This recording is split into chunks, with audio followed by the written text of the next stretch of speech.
Israel Hamas युद्ध के बीच गजा में फिर ऐसी घटना हुई है जिससे इंसानियत की रूह कांप गई होगी।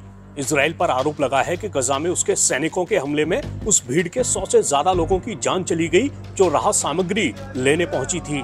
हालांकि इजराइल का दावा है कि उसके सैनिकों ने राहत सामग्री लेने पहुंची भीड़ को निशाना नहीं बनाया। कुछ मीडिया रिपोर्ट्स में दावा किया गया है कि इजरायली सैनिकों ने भीड़ पर तब हमला किया जब वो इजरायली टैंकों के काफी करीब आ गई और ये टैंक राहत सामग्री वाले ट्रकों के पास ही थे।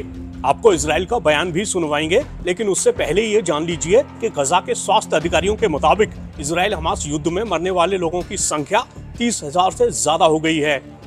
हालांकि इन आंकड़ों में आम लोगों और लड़ाकों की डिटेल्स नहीं दी गई हैं। अब सुनिए इजराइल का बयान। No IDF strike was conducted towards the aid convoy. I want to repeat that. No IDF strike was conducted towards the aid convoy. On the contrary, the IDF was there conducting a humanitarian operation to secure the humanitarian corridor and allow the aid convoy to reach its designated distribution point.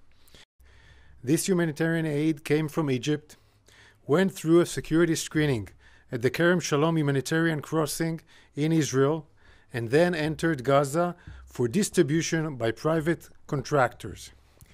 As these vital humanitarian supplies were making their way towards Gazans in need, thousands of Gazans dispensed upon the trucks.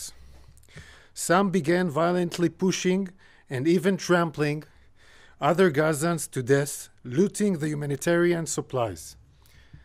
The unfortunate incident resulted in dozens of Gazans killed and injured.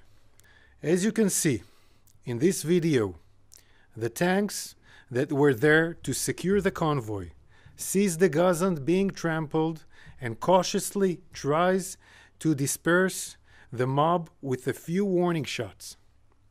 When the hundreds became thousands and things got out of hand, the tank commander decided to retreat to avoid harm to the thousands of Gazans that were there. Israel Hamas युद्ध तब शुरू हुआ था जब फिलिस्तीनी उग्रवादी संगठन Hamas ने पिछले साल 7 अक्टूबर को इजराइल पर हमला किया था। हमास के उग्रवादी इस हमले के दौरान लोगों को बंधक बनाकर गजा भी ले गए थे। इजराइल बार बार कहता रहा है कि उसका अभियान हमास के हमले के जवाब में है और ये हमास के खात्मे तक जारी रहेगा। हालांकि इजरायली हमलों में लगातार आम लोगों के हताहत होने की खबरें भी सामने आती रही हैं। इजरायली हमलों में गजा के कई इलाके बाकी क्षेत्र से कट गए हैं, जहां ना के बराबर सहायता पहुंच पा रही है। बड़ी संख्या में लोग बेघर हुए हैं। ऐसे में जब भी कहीं राहत सामग्री मिलने की खबर मिलती है तो वहां भारी संख्या में भीड़ जमा हो जाती है। संयुक्त राष्ट्र का कहना है कि गजा के करीब 23 लाख लोगों की 1/4 आबादी भुखमरी का सामना करने को मजबूर है।